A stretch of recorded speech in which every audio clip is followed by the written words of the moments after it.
نحمده ونستعينه ونستغفره ونعوذ بالله من شرور أنفسنا وسيئات أعمالنا من يهده الله فلا مضل له ومن يضلل فلا هادي له وأشهد أن لا إله إلا الله وحده لا شريك له وأشهد أن محمدا عبده ورسوله يا أيها الذين آمنوا اتقوا الله حق تقاته ولا تموتن إلا وأنتم مسلمون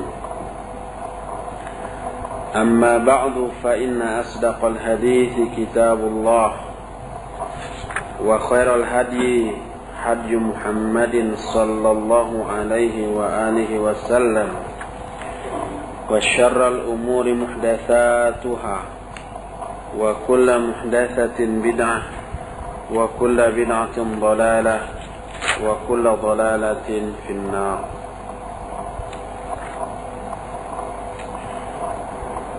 Ikhwati fillah, hari Ahad yang lalu kita sudah selesai membahas hadis ke 369 tentang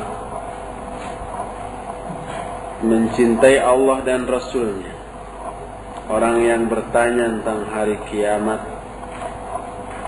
lalu ditanya, apa persiapanmu tentang hari kiamat itu? Dia menjawab, cinta kepada Allah dan Rasulnya. Lalu dijawab oleh Nabi sallallahu alaihi wasallam, anta ma'aman ahbabta, engkau akan bersama dengan orang-orang yang engkau cintai. Penjelasan tentang hadis itu sudah kita terangkan kemarin. Sekarang kita akan lanjutkan ke hadis 370. Hadis ini diterima dari Abdullah bin Mas'ud radhiyallahu an, yang maknanya sama dengan hadis ke 368 yang sudah dibahas kemarin. Kata Abdullah bin Mas'ud, ja'a rajulun ila Rasulillah sallallahu alaihi wa alihi wasallam faqala ya Rasulullah kaifa taqulu fi rajulin ahabba qauman wa lam yalhaq bihim faqala Rasulullah sallallahu alaihi wasallam al mar'u ma'a man ahabba. Ada seorang laki-laki datang kepada Rasulullah sallallahu alaihi wasallam. Lalu dia berkata, "Ya Rasulullah, bagaimana pendapatmu tentang seseorang yang mencintai suatu kaum walam yalhaq bihim?" Walam yalhaq bihim, kata Syekh Salim bin Eid al-Hilali, la yastati'u an ya'mala bi 'amalihim aw laysa fi manzilatihim aw lam yajtami' ma'ahum fid dunya. Lam yalhaq bihim itu artinya tidak mampu beramal seperti amalan mereka. Jadi orang itu mencintai satu kaum karena kaum itu amalannya hebat, akhlaknya mulia, ibadahnya intensif dan seterusnya. Kita cinta kepada mereka tapi tidak mampu beramal seperti mereka. Otomatis kata Syekh Salim, au lam yajtami' ma'ahum fid dunya, tidak bisa berkumpul bersama-sama mereka karena minder, karena yang lain-lain. Tapi kita cinta kepada mereka. Baik tidak bisa berkumpulnya itu karena tidak memungkinkan dari segi tempat, waktu atau teknis. Bagaimana pendapat tentang orang seperti itu? Kata Nabi sallallahu alaihi wasallam, al-mar'u ma'aman ahabba, bahwa seseorang akan bersama-sama dengan orang yang dicintainya. Jadi sekalipun kita tidak bisa beramal seperti amalan mereka, tidak bisa berkumpul dengan mereka, Tapi kalau kita cinta kepada mereka, kita akan bersama-sama dengan mereka pada hari kiamat nanti. Penjelasan tentang hadis ini sudah kita terangkan kemarin. Itulah hadis ke-370. Hadis ke-371. Ini yang menjadi rahasia. Kenapa kita bisa bersahabat dengan orang-orang tertentu, dan kenapa kita tidak bisa bersahabat dengan orang tertentu lainnya. Kenapa dengan si ini bisa ya akrab, sesobatan, bersahabat, dengan yang lain kok enggak?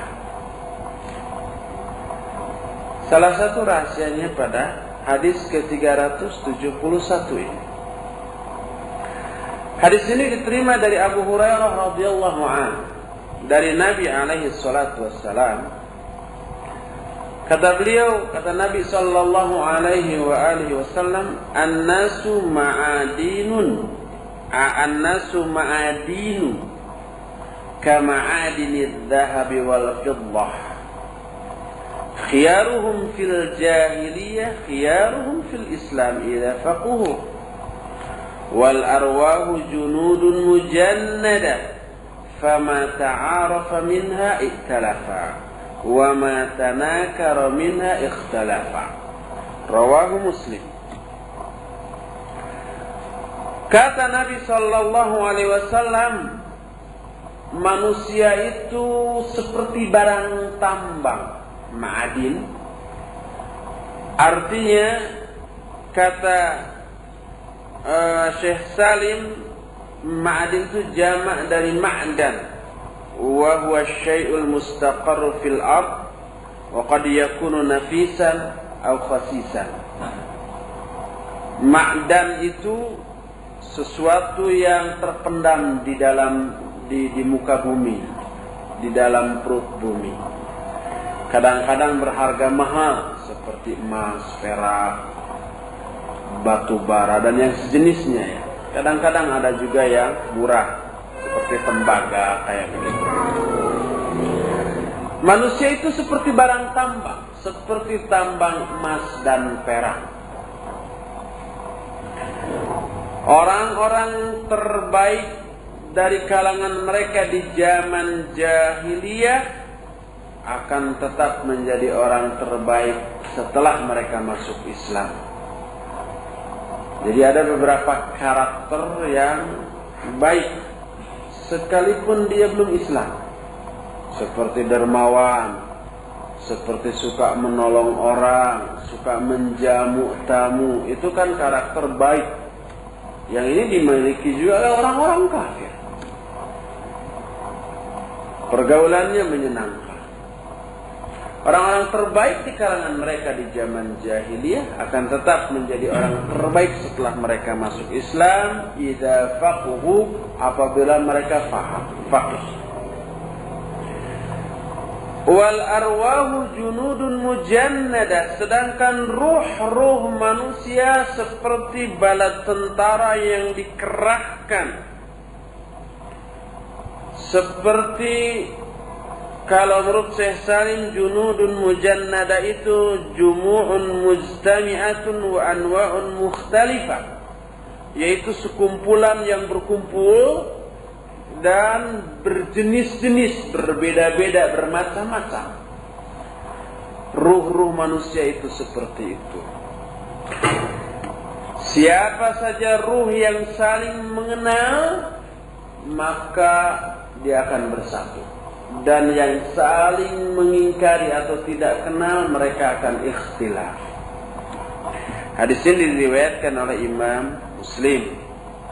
Juga diriwayatkan oleh Imam Bukhari dari Aisyah radhiyallahu anha. Dari hadis ini ada beberapa faedah yang bisa kita ambil.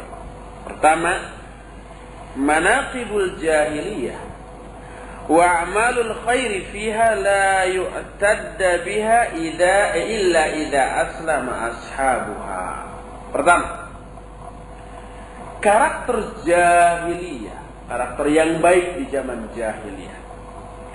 serta perbuatan-perbuatan yang baik di zaman jahiliyah tersebut itu tidak ada gunanya, tidak ada manfaatnya, kecuali apabila orang yang memiliki karakter yang baik dan amal yang baik itu masuk Islam, barulah akan ada manfaat. Dan kebaikan yang pernah mereka lakukan di zaman jahiliyah sebelum Islam, kalau mereka tidak masuk Islam percuma, gugur semua amal. Dalam ayat disebutkan la in asyrakta la yahbatanna amal. Kalau kamu musyrik, gugur semua amal-amal, terhapus. Jangankan musyrik ya, jangankan keluar dari Islam, masih dalam ruang lingkup status keislaman, tapi mengucapkan satu kalimat tertentu saja bisa gugur semua amalnya, seperti yang kita bahas kemarin, yaitu orang yang bersumpah mengatasnamakan Allah dalam memvonis orang lain dalam hal-hal yang hanya menjadi hak prerogatif Allah, seperti demi Allah, Allah tidak akan mengampuni kamu. Nah, seperti gugur. Kata Abu Hurairah, takallama bi kalimatin aw baqat dunyahu wa akhiratahu. Dia sudah mengatakan satu perkataan yang menghancurkan dunia dan akhirat. Padahal dia masih muslim. Apalagi kalau keluar dari Islam, bukan muslim, gugur semuanya. Tapi begitu dia masuk Islam, semua kebaikan yang pernah dia lakukan di zaman jahiliyah dihitung kembali, dicatatkan kembali, dan akan memperoleh balasan. Ini yang pertama. Kedua, al-ilmu wal fiqhu walladhi yusqilu ma'danan nas la syaraf wal mal. Hadis ini pun menerangkan bahwa ilmu dan pemahamanlah yang bisa membuat berkilaunya, mengkilatnya nilai barang tambang yang dimiliki manusia. Manusia tadi seperti barang tambang, emas atau perak. Seperti itu kan? Emas dan perak itu bisa suram warnanya, kecuali kalau dia disepuh. Sepuh bahasa Indonesia, bukan bahasa Sunda. Disepuh itu di apa ya? Saya juga kurang mengerti. Pokoknya menjadi mengkilap, herang, ngagenclang. Nah, manusia itu seperti itu, seperti emas dan perak, bisa suram. Dan yang membuat mereka berkilat, mengkilap sekali, herang ngagenclang tadi adalah ilmu dan pemahaman, bukan kedudukan dan harta. Hartanya banyak, kedudukannya tinggi, tapi ilmunya nol atau minim tentang ilmu syariah, maka dia tidak akan mengkilap, tetap suram. Tapi yang membuat suram itu sekalipun miskin, tidak punya jabatan, status sosialnya rendah, tapi berilmu dan berpemahaman, dia akan mengkilap. Betapa banyaknya para ulama yang amat sangat masyhur keulamaannya, kesolehannya, kezuhudannya, tapi miskin dalam kehidupan ekonominya. Rata-rata begitu. Kalau ada ulama yang terkenal kekayaan seperti Imam Ibnu Hajar, seorang pejabat tinggi yang kaya raya, tapi beliau mulia, mengkilap dan terkenalnya bukan karena kekayaan, tapi karena ilmunya. Ketiga, dan ini poin terakhir dari hadis ini, tata'araful arwah bihasbi ittiba' allati jubilat 'alaiha, walakin yanbaghi tahdhibun nafsi lituhibba wa tu'allifal mu'minina as-solihin wa tunaffiru wa tanfiru wa tafirru minal kafirina wal musyrikina wal mubtadi'in. Ketiga, hadis ini pun menerangkan bahwa para ruh akan saling mengenal sesuai dengan tabiat yang memang dia telah diciptakan di atas tabiat itu, sesuai dengan tabiat pembawaannya masing-masing. Ruh itu akan seperti ini. Ada tabiat yang keras, seperti Umar bin Khattab ketika zaman jahiliyahnya keras, setelah masuk Islamnya juga tetap keras. Tapi beda kalau kerasnya dulu keras karena emosi, karena hawa nafsu. Kalau sekarang keras karena ilmu dan menempatkan sikap kerasnya itu pada tempat yang sebenarnya. Di tempat lain lunak, menangis, takut, yang seperti itu. Tunduk kepada orang yang lebih bawah dari dia dari ilmu dan jabatannya, karena orang lain dianggap benar dan dirinya salah. Kekerasannya itu tidak diterapkan sekehendak dia. Saya senior, saya lebih tinggi jabatannya sebagai khalifah, saya lebih berilmu, lebih lama bersahabat dengan Nabi sallallahu alaihi wasallam, kemudian dia arogan. Enggak seperti itu. Ada ruh yang tabiatnya seperti itu. Ada yang lunak, lemah lembut, dan seterusnya. Ada juga yang ngeyel. Jadi para ruh saling mengenal sesuai dengan tabiat yang dia bawa sejak awal, sejak masa penciptaan. Akan tetapi, hendaklah setiap jiwa, setiap orang membersihkan jiwanya masing-masing, agar dia bisa mencintai dan menyatu, bersikap lunak dengan sesama mukmin yang sholihin, dan bisa lari menjauh dari orang-orang kafir, musyrik, dan ahli bid'ah.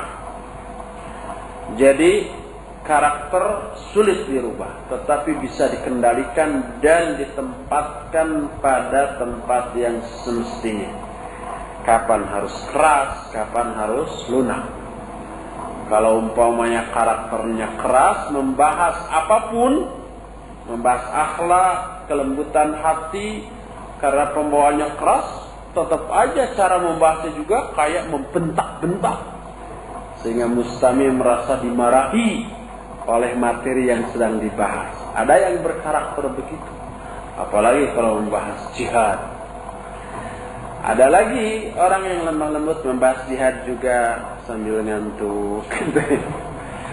Ada.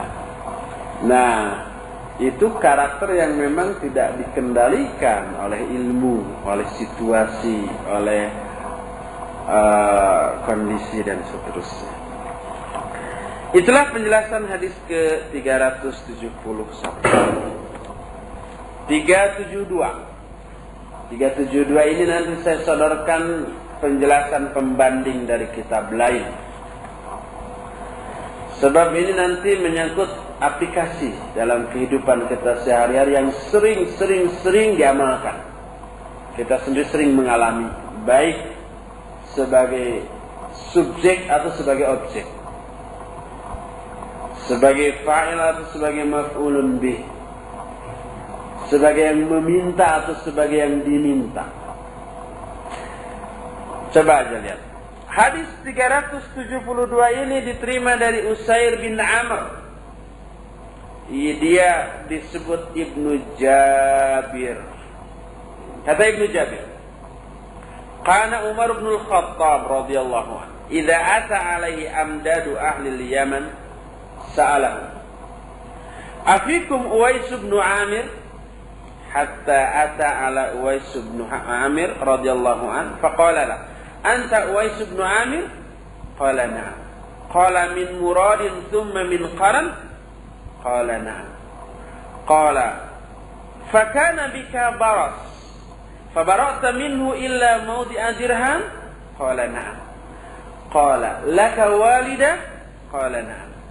Qala sami'tu Rasulullah sallallahu alaihi wa alihi wasallam yaqulu ya'ti 'alaikum Uwais bin Amir ma amdadi ahli al-Yaman min muradin thumma min qarn kana bihi baras fabara'a minhu illa mawdi'a dirham lahu walidatun huwa biha barrun law aqsama 'ala Allah la abarrahu fa in istata'ta an yastaghfira lak fastaghfir li fastaghfara lah.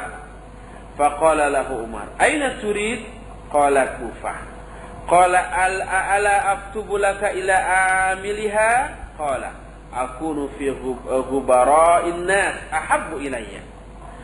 Falamma kana minal amil qabl hajja rajulun min ashrafihim fawafa Umar fasa'alahu an Uwais faqala taraktuhu rassal bait qalilal mata'. Qala sami'tu Rasulullah sallallahu alaihi wasallam yaqul yati alaikum Uwais bin Amir ma amdadin min ahli al-Yaman min muradin thumma min qarn kana bihi barasun fa bara'a minhu illa mawdi'a dirham lahu walidatun huwa biha bar law aqsama 'ala Allah la abarrahu fa in istata'ta yastaghfir lak fa'fa fa'ata Uwaisan faqala istaghfir li qala anta ahdathu ahdan bisafarin salihin fastaghfir li qala laqita Umar qala na'am fastaghfara lahu fafutina lahu an-nas fantalaqa ala wajhihi rawahu Muslim.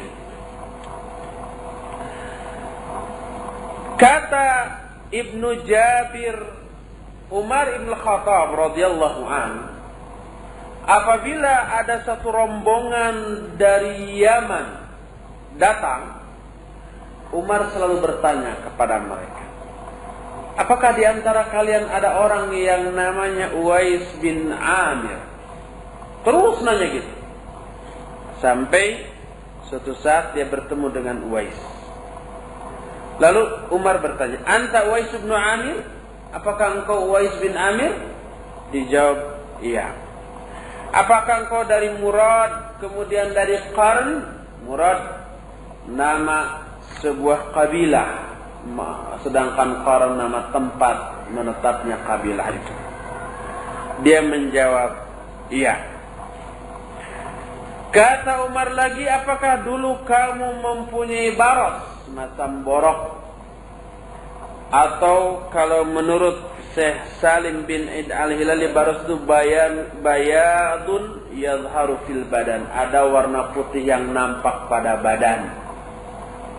Kalau sekarang semacam panu, kurap yang sejenisnya. Apakah dulu kamu punya kurap, kemudian kamu sembuh, kecuali ada yang tersisa sebesar benggol dirham? Tahu benggol? Koin. Saya sendiri tidak tahu sebesar apa koin dirham. Apakah sebesar uang seratusan dulu yang agak besar, atau agak kecil sekarang, atau segimana? Allahu a'lam. Pokoknya kamu dulu punya kurap, kemudian kamu sembuh, kecuali yang tersisa itu satu koin sebesar koin itu. Kata Uwais, ya, mempunyai. Kata Umar, apakah kamu masih punya ibu? Dijawab, iya. Kemudian kata Umar, aku pernah mendengar Rasul sallallahu alaihi wasallam bersabda, akan datang kepada kalian Uwais bin Amir beserta rombongan dari Yaman, dari Murad, kemudian dari Qarn. Dulu dia mempunyai kurap, kemudian sembuh, kecuali yang tersisa hanya sebesar uang logam dirham. Dia masih mempunyai ibu, dan Uwais ini amat sangat berbuat baik kepada ibunya. Seandainya Uwais ini bersumpah atas nama Allah, pasti makbul sumpahnya itu. Maka apabila kamu bisa minta ampun, memintakan ampun kepada dia, maka lakukanlah.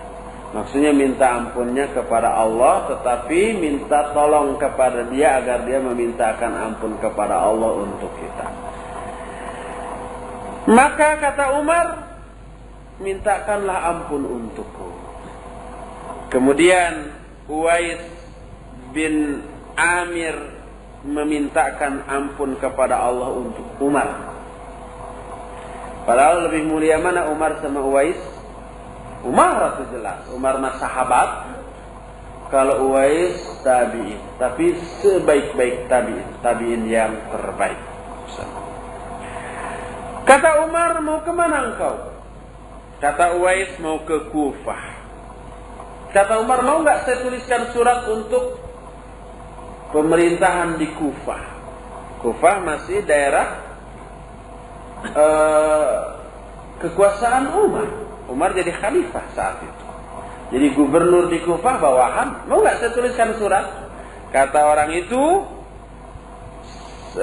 keberadaan saya di tengah-tengah manusia fakir, miskin, itu lebih saya cintai. Pada tahun berikutnya ada orang yang berhaji dari negeri yang senegeri dengan Uwais. Orang itu bangsawan. Lalu bertemu Umar.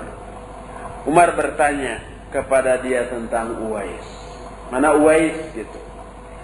Dia menjawab, aku tinggalkan dia rasal bait qalilal mata. Rasal bait maknanya rasa mataiha waras huwa dun awil khuluq khalqul bali. Jadi dia ini orang miskin yang hanya memiliki sedikit kekayaan. Uwais kurang begitu memiliki status sosial yang tinggi di tengah masyarakatnya karena miskin. Jadi saya tinggalkan dia dalam keadaan sedikit kekayaan. Itu kata orang itu. Lalu kata Umar, aku pernah mendengar Rasul sallallahu alaihi wasallam bersabda, akan datang kepada kalian Uwais bin Amir beserta rombongan dari penduduk Yaman. Dia dari Murad, kemudian dari Qarn.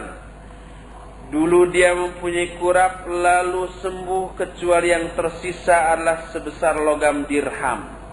Dia mempunyai ibu dan dia amat sangat berbakti kepada ibunya. Seandainya dia bersumpah atas nama Allah, pasti akan menjadi kenyataan. Maka apabila kamu mampu untuk memintakan ampun kepada dia untukmu, lakukanlah. Kemudian orang ini mendatangi Uwais. Lalu dia berkata, mohonkanlah ampun untukku. Kata Uwais, kata orang itu, anta ahdatsu ahdan bisafarin salih fastaghfir. Engkau baru saja melakukan perjalanan dengan perjalanan yang baik beserta orang saleh misalnya. Maka mintalah ampun untuk. Maka kata Uwais, apa kamu bertemu dengan Umar?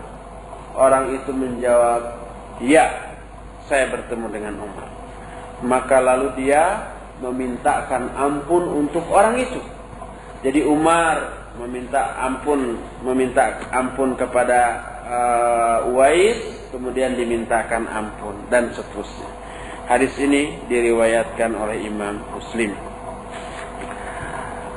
Kemudian di dalam hadis yang lainnya masih diriwayatkan oleh Imam Muslim dari Usair bin Jabir. Dia menyatakan bahwa penduduk Kufah mengirim utusan kepada Umar bin Khattab radhiyallahu anhu. Wa fihim rajulun mimman kana yaskharu bi Uwais. Di tengah utusan ini ada orang yang suka mencela atau mengolok-olok kepada Uwais. Karena Uwais miskin tadi, ya. Umar berkata, "Hal hauna ahadun minal qarni?" Apakah di sini ada seseorang dari Qarn? Faja'a dzalika rajul, maka datanglah orang tadi yang suka mengolok-olok Uwais karena satu lembur, satu kampung. Kata Umar, inna Rasulullah sallallahu alaihi wasallam qad qala, inna rajulan ya'tikum minal Yaman yuqalu lahu Uwais, la yada'u bil Yaman ghaira ummin lahu, qad kana bihi bayadun fada'a Allah ta'ala fa'adhabahu illa mudhi'ad dinar awid dirham. Faman laqiyahu minkum falyastaghfir lakum. Kata Umar, ada seseorang yang datang kepada kalian dari Yaman yang bernama Uwais. Dia tidak bisa meninggalkan Yaman dengan alasan dia masih memiliki ibu. Dia dulu mempunyai penyakit kurap. Lalu dia berdoa kepada Allah, maka Allah menghilangkan penyakitnya itu, kecuali ada yang tersisa sebesar uang logam dinar atau dirham. Maka siapa di antara kamu yang bertemu dengannya, maka mintakanlah ampun kepadanya untuk diri kalian. Dalam riwayat lain masih dari Umar, kata Umar, aku mendengar Rasul sallallahu alaihi wasallam bersabda, "Inna khairat tabi'in rajulun yuqalu lahu Uwais wa lahu walidatun wa kana bihi bayad famurruhu falyastaghfir lakum." Sesungguhnya sebaik-baik tabi'in adalah seorang laki-laki yang bernama Uwais. Dia mempunyai seorang ibu dan dulu dia mempunyai penyakit kurap. Maka bertemulah dengannya, lalu mintakan ampun kepadanya untuk kalian. Itu hadis semuanya diriwayatkan oleh Imam Muslim. Dari hadis tadi ada beberapa faedah yang cukup banyak yang bisa kita ambil. Pertama, fadlu Uwais bin Amir al-Qarni wa annahu khairut tabi'in yadulluka ala dhalik tawadhu'uhu wa istighaluhu bil akhirah wa adamul ightirar ba'da ma 'alima manzilatahu allati akhbara biha Rasulullah sallallahu alaihi wasallam. Pertama, hadis ini menerangkan keutamaan Uwais bin Amir al-Qarni. Al-Qarni atau Al-Qarn? Masa kan dari Qarn. Bolehlah demi perdamaian dunia. Qarni. Saya sih tadi ingin bertahan Qarni, tapi nggak apa-apa, nggak usah ribut. Agar damai dan tentram. Dia sebaik-baik tabi'in. Dan itu ditunjukkan oleh ketawaduan dia dan kesibukan dia dengan akhirat. Dan dia tidak tertipu setelah dia mengetahui kedudukan dia yang amat agung. Sebagaimana yang dikabarkanlah Rasul sallallahu alaihi wasallam melalui Umar, lalu Umar menceritakannya kepada orang. Tidak overacting karena ditazkiyah oleh Nabi sallallahu alaihi wasallam, lalu overacting, enggak begitu. Tawadhu. Itu pertama. Kedua, mustalahut tabi'in yadullu ala man adraka ashaban Nabi sallallahu alaihi wasallam wa lam yara Rasulullah sallallahu alaihi wasallam wa huwa tasmiyah nabawiyyah. Kedua, hadis ini pun menerangkan bahwa istilah tabi'in itu menunjukkan kepada orang yang bertemu dengan sahabat Nabi tapi tidak melihat Nabi sallallahu alaihi wasallam, dan ini penamaan yang ditetapkan oleh Nabi sallallahu alaihi wasallam berdasarkan hadis tadi, inna khairat tabi'in rajulun yuqalu lahu Uwais. Sesungguhnya sebaik-baik tabi'in, ini kata Nabi, adalah orang yang bernama Uwais. Jadi istilah tabi'in bukan karangan para ahli hadis, tapi istilah yang diberikan oleh Nabi sallallahu alaihi wasallam, yaitu orang yang bertemu dengan sahabat, belajar Islam dari sahabat, tapi tidak bertemu dengan Nabi sallallahu alaihi wasallam karena mereka baru lahir, Nabi sudah meninggal sehingga enggak bertemu. Bertemunya dengan sahabat. Itulah tabi'in.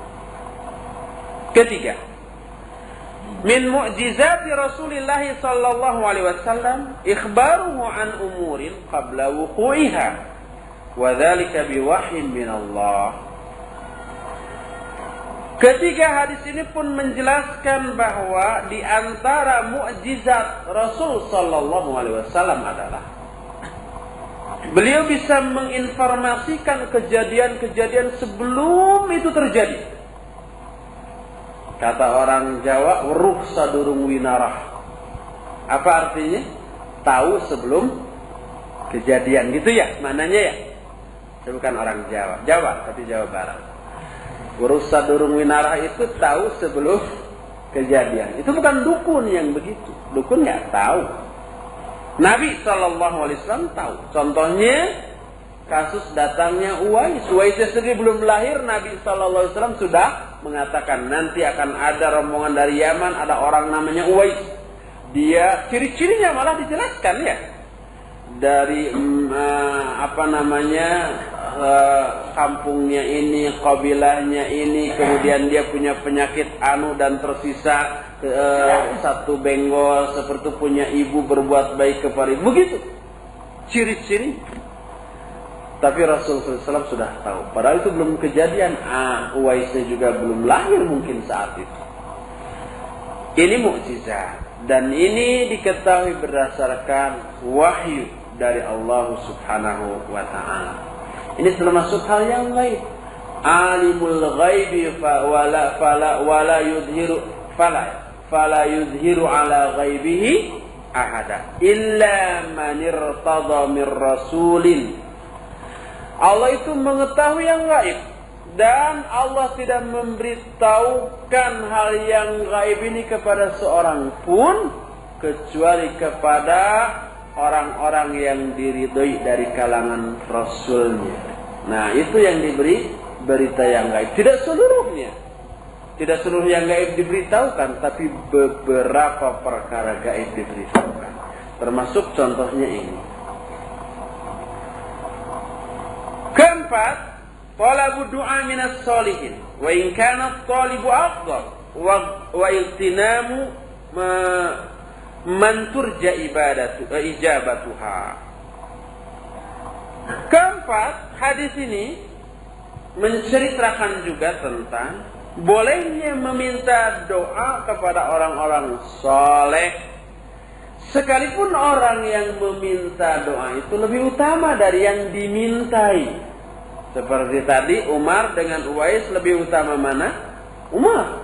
Tapi Umar minta didoakan, dimintakan ampun kepada Uwais. Wa iktinamu man turja ijabatuhu, dan memanfaatkan keberadaan orang yang doanya diharapkan untuk diijabah oleh Allah Subhanahu wa Ta'ala. Ini pendapat Syekh Salim bin Id Al-Filan dalam kitabnya ini menerangkan bolehnya kita meminta doa kepada orang yang kita anggap soleh, sekalipun dia ini lebih rendah dari kita umpamanya. Seperti Umar dimintakan ampun oleh Uwais. Padahal Uwais lebih rendah daripada Umar dan Umar lebih utama daripada Uwais. Dalam masalah ini nanti ada penjelasan lain ya, yang akan saya ambil dari Syekh Muhammad bin Shalih Al-Utsaimin rahimahullah ta'ala. Kelima, al-iqraru bil fadli li ahli. Hadis ini pun menerangkan, menetapkan keutamaan kepada orang yang berhak menerimanya. Keutamaan Uwais tadi. Keenam, fadlu birril walidah wa annahu min afdalil qurabah. Hadis ini pun menerangkan keutamaan berbuat baik kepada ibu, dan ini termasuk metode pendekatan diri kepada Allah yang amat utama, paling utama. Sehingga Uwais dianggap memiliki keutamaan, sehingga kalau dia bersumpah juga bisa terkabul, itu karena dia berbuat baik kepada ibunya. Ketujuh, tawadhu Umar bin Al-Khattab radhiyallahu anhu wa hirsuhu 'ala al-khair wa huwa yawma idzin khalifatul muslimin. Hadis ini pun menerangkan sikap tawadhu Umar bin Khattab radhiyallahu an dan sikap tamak beliau kepada kebaikan. Tamak, serakah kepada kebaikan adalah baik, bagus. Dia ingin memperoleh semua kebaikan, ingin peroleh pahala, ampunan, rahmat, ilmu, itu bagus. Yang jelek tamak dan serakah terhadap dunia, harta, jabatan. Sudah punya mobil 3 ingin 10. Sudah punya istri 3, boleh kali. Masih nambah 4. Nggak apa-apa, itu bukan sedekah yang tercela. Kemudian sudah mempunyai rumah 5, itu pun sebagian nggak keurus, ingin 10. Itu baru sedekah yang tercela. Tapi kalau sedekah kepada kebaikan, bagus. Apa? Oh, kelewat. Nanti ini dulu nggak apa-apa ya, nanti nggak gajlok ke atas. Syukran, jazakallah khair. Padahal saat itu Umar sebagai khalifah, imam besar seluruh kaum muslimin sejagat. Tapi tetap beliau tawadhu, tetap walaupun beliau memiliki keutamaan dijamin masuk surga, tapi pas ada kesempatan ingin dimintakan ampun oleh orang yang lebih rendah, meminta ampun dia. Meminta agar dia diampuni dosanya oleh Allah melalui doa Uwais tadi. Serakah ya kepada ampunan dia. Bagus serakah kepada ampunan. Tawadhu dia, tidak mentang-mentang dia lebih utama, nggak perlulah meminta ampun kepada orang seperti itu. Toh saya juga bisa istighfar sendiri. Enggak seperti itu.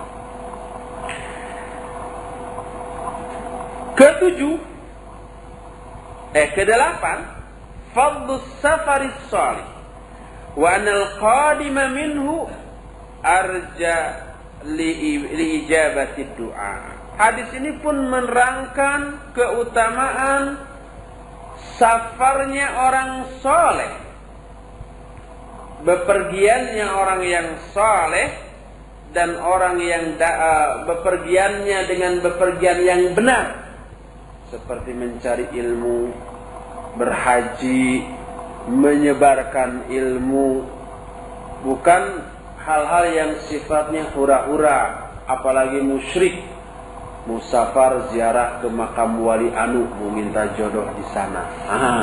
Itu nggak masuk. Bukan safar yang soleh, bukan safar yang benar, yang lurus. Itu safar yang salah, sebaliknya dari yang soleh. Jadi safar untuk mencari ilmu, ikut daurah, atau juga kalau umpamanya antum mampu mengisi daurah, atau umpamanya tidak bisa mengisi daurah dan tidak bisa menjadi peserta daurah karena tidak layak untuk jadi peserta, dagang kaset di sana, buku-buku yang benar, atau dibagikan secara gratis. Saya nggak bisa dakwah nih dengan cara ceramah langsung, tapi saya punya uang banyak, saya bagikan kaset ceramah nih gratis. Saya bagikan buku, majalah diborong, umpah sunnah diborong 1000 nih gratis. Itu juga bisa. Safar lagi keluar kota, itu luar biasa. Dan orang yang baru saja pulang dari safar seperti itu, lebih diharapkan, lebih dimungkinkan doanya diijabah oleh Allah Subhanahu wa ta'ala. Jadi kalau ada orang yang baru pulang safar,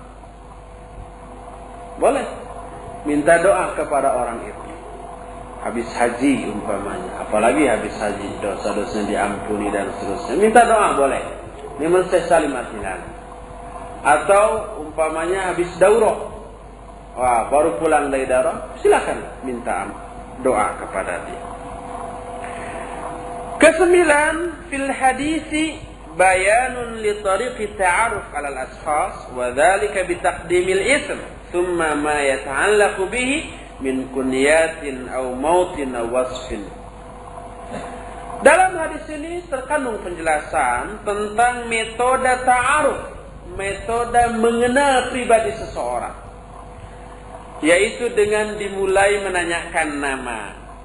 Apakah kamu yang namanya Uwais bin Amir? Kan gitu. Nah, kemudian diikuti dengan hal-hal yang berkaitan dengan dia. Kunyahnya apa, abu apa, kemudian tempatnya, sifatnya, dan yang lain-lainnya. Ke-10. Hirsu Rasulullah sallallahu alaihi wasallam ala tawjihi ashabihi li ahli al-khairi was-salah wa li liqa'ihim wa ru'yatihim wa talabi ad-du'a minhum. Hadis ini pun menerangkan betapa sungguh-sungguhnya Rasul sallallahu alaihi wasallam untuk memberikan petunjuk bimbingan kepada sahabat-sahabatnya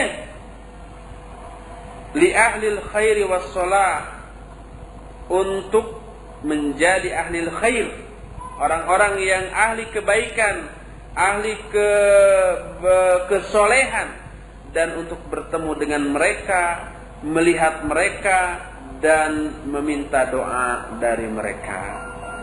Jadi dengan cara tadi informasikan, nanti ada orang anu dari anu begini, kalau kamu ketemu mintakan ampun kepada dia. Itu taujih, bimbingan. Ke-11, jawazu i'tizalin nas idza khasyal mar'u ala nafsihil fitnah. Hadis ini pun menerangkan bolehnya kita menyepi dari manusia apabila dia khawatir dirinya akan terkena fitnah. Dan yang terakhir dari hadis ini, al-insan bijauharihi walaysa bimadharihi. Walidzalik fa inna miqyasal 'ubad linnas ghairu miqyasil haqqi tabaraka wa ta'ala. Fannasu yanzuruna ila madhahirid dunya wa zinatiha, walidzalik qad yaskharuna minal mu'minin wal haqqu subhanahu wa ta'ala yanzuru ila qulubi ibadihi wa a'malihim. Hadis ini pun menerangkan bahwa seorang manusia itu dinilai dari kelebihannya, bukan dari lahiriahnya. Oleh karena itu, standar penilaian manusia dalam pandangan manusia berbeda